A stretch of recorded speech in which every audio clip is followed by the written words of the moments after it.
El libro nos marca módulo 1 a partir de la página 15. Dice Historia de México, la Constitución de 1857 y la Guerra de 3 años.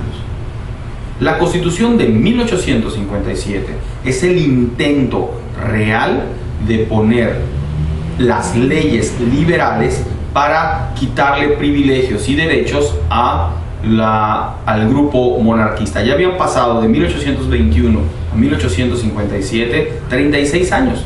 36 años de indefinición de qué tipo de país queríamos. Seguimos siendo un país pro-monárquico, o lo que se puede decir en términos del libro, un país conservador. Este país conservador tenía que quebrarse a partir de las leyes.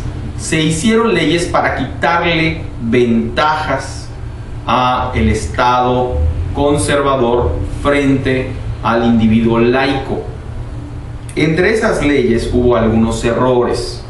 Esos errores fueron la introducción del derecho al amparo, aun cuando es un gran éxito el amparo. La forma en que fue introducida fue aprovechada por los conservadores para decir: esa constitución no es digna, no es correcta. ¿Por qué? Porque de pronto nos quita el poder al gobierno para poder atacar a los grupos que estén yendo en contra de la sociedad. No podía llegar de pronto el gobierno a arrestarte nada más por sospechas.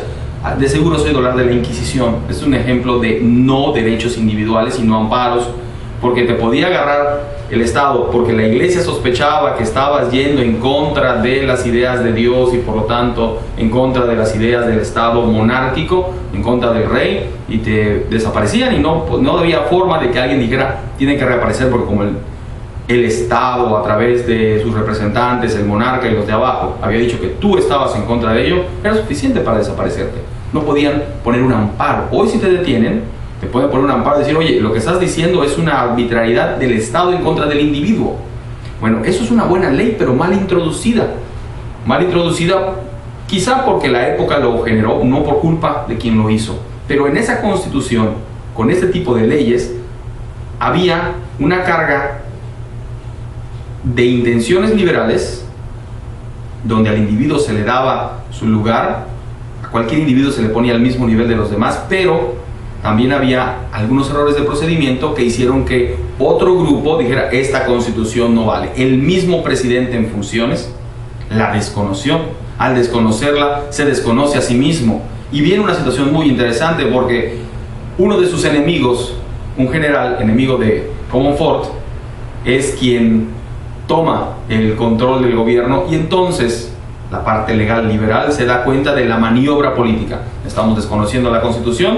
Al desconocer a la Constitución por sus procedimientos, estamos desconociendo en realidad al presidente. El presidente le deja a la parte contraria, a los conservadores. Un presidente por primera vez liberal le deja a la parte contraria el gobierno.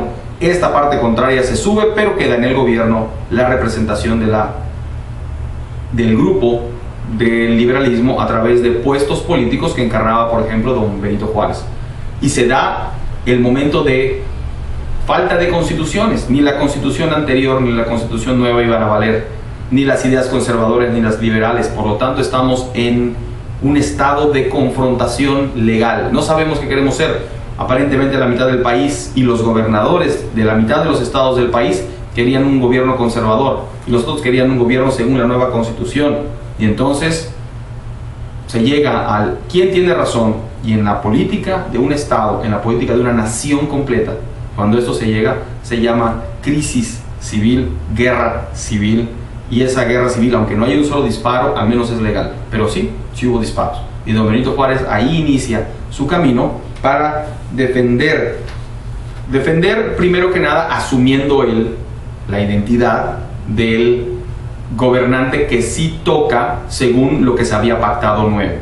Y viene el momento de esperar, justificar, porque él sí es, o viene el esfuerzo por parte de los conservadores de justificarlo por el imperio de las armas, porque es otra forma de justificar en la constitución de un estado. Si hemos ganado, es porque tenemos razón, hemos ganado en la forma armada, o si hemos ganado por las ideas.